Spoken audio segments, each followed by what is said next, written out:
Final Fantasy XIV has just won the Golden Joystick Award for Best Game Congrats! Community and Still Playing Awards. For the Still Playing Award, it recognizes longevity of a game title, and Final Fantasy XIV beat other strong, long-lasting franchises like Call of Duty, Fortnite, Grand Look Theft at the Auto Online, percentages. Rocket League by a huge margin of at least 22%. And keep in mind, this award comes just before the launch of Final Fantasy XIV's biggest expansion. Okay, I just want to pause a second to see what that near dress looks like on Lalafell.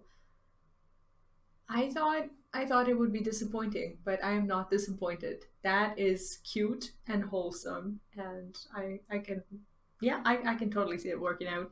Anyway.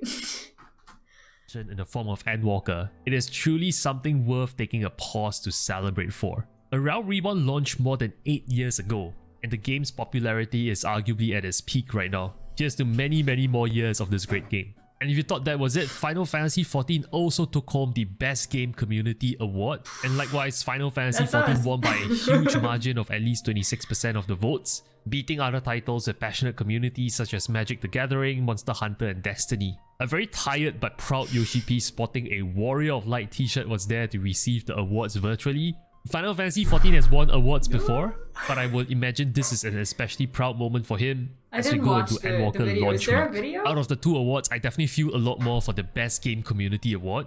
The very first time I felt that something was different about the Final Fantasy XIV community was actually on my first day of playing Final Fantasy XIV. I started off in Ul'dah, and I vividly remember someone that day was playing Melodies of Life as a bard, performing in the streets of Ul'dah. And as I walked past, Same. I remember I was like level, I don't know, I was like level 10 or something, and I was making some videos, I think that I was still finishing up for WoW, and someone was standing in Ul'dah and playing a crazy good song, and then they moved on to some popular songs and whatnot, and we were all just kind of standing there, and I was sitting there just looking at all these people enjoying it, and we were all sprouts, and that badass bard was just there playing for us, and I think that's one of the moments when I got really hooked.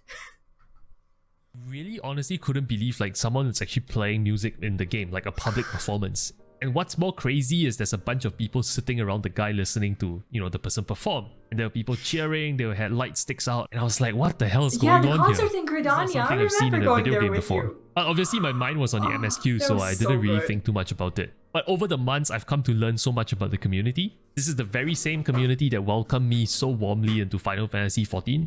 I remember starting off as a sprout, just minding my own business. I uploaded my very first playthrough onto this channel, and there was a huge outpour of encouragement, support and guidance in the comment section on how to best enjoy the game, and it's not like something I've ever seen before. Potato-chan was so well taken care of every step of the way. Yeah, about what you said, that the bard songs or videos or whatever, yeah, that they will land you a copyright strike. They won't, because they just end up as claiming videos. And they get demonetized, so this is not a monetized video, but because of, well, all the stuff that I watched, but you don't get striked because you didn't re-upload it, so that's the difference. You can have as many of these copyright claims on your channel as you want, but strikes you can only have a few. I was told the best side quests to do, the places I had to stop by to take screenshots of. I was told the best sequence to do optional content to enjoy the storyline better. That's and what all you guys these did advice for me really as well. enhanced my Final Fantasy XIV experience. One of my most vivid memories of me interacting with the community is actually the Praetorium. I remember there were 2 to 3 veterans on my friends list who was just standing there at the gates before I queued Praetorium. And they were just waiting for me. I was really puzzled because I'd been queuing for most of the stuff solo in A Realm Reborn, be it trials or dungeons. But later I learned that they wanted to do Praetorium with me just to ensure I wouldn't get lost in that place as a newbie, and to ensure that the filming of the Praetorium episode will go smoothly.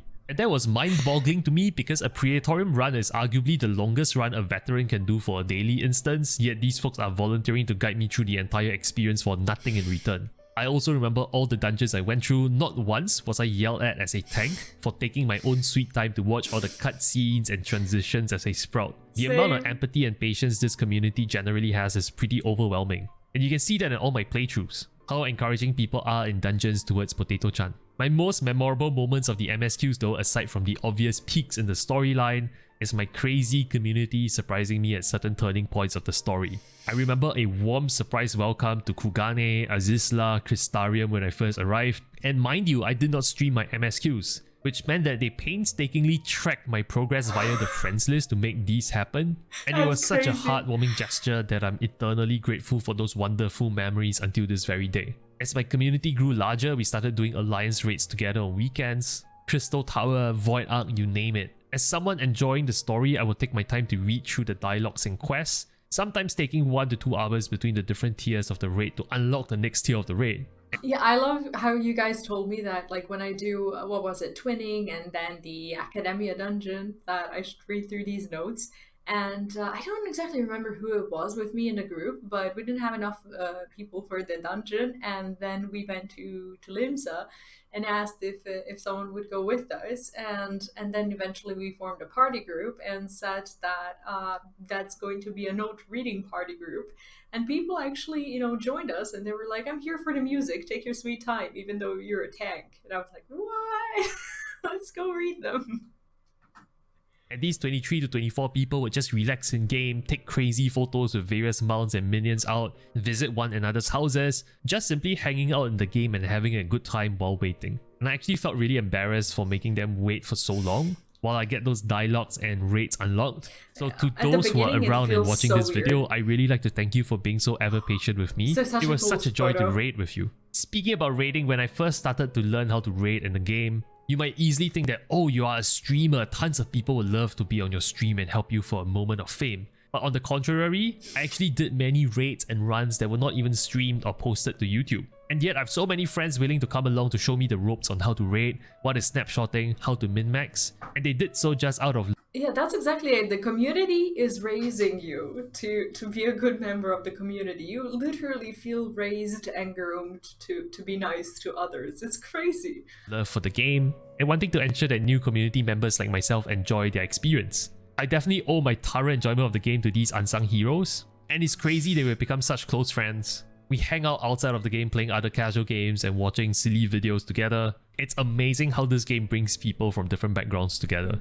Now before you say that I'm biased, let me just also make it clear, just like any other gaming community, there are also some bad apples in the fruit basket. I also had my share of bad interactions with certain people in the community that was really negative. For example, if you guys didn't know, I've been criticized before for enjoying A Realm Reborn too much. I've also been criticized for having some really wild theories and predictions from just watching the Shadowbringers trailer for the first time. And you know, as a human being, it's very easy to say you look at the negative comments and you let that shape your perspective of what you think the community is truly like. Because I think as humans, you tend to give a bit more weightage towards the negative experiences. Those tend to register more deeply in your mind versus, say, the everyday positive experiences you get. But again, every single online game has toxic people in the community. But I think most will agree if you look at it holistically, Final Fantasy XIV offers a community unlike any other.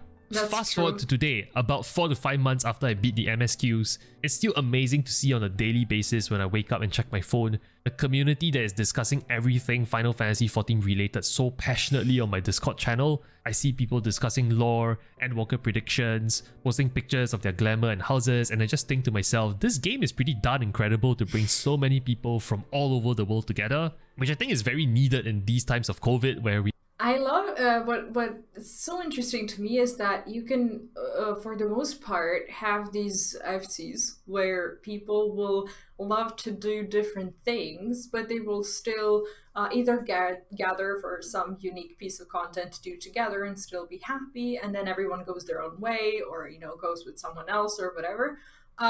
In WoW, it's not like that. If you have a raiding guild, you don't ever apply to a raiding guild if you're not going to raid, if you're not going to show up there like twice a week, 3 times a week or whatever and do that.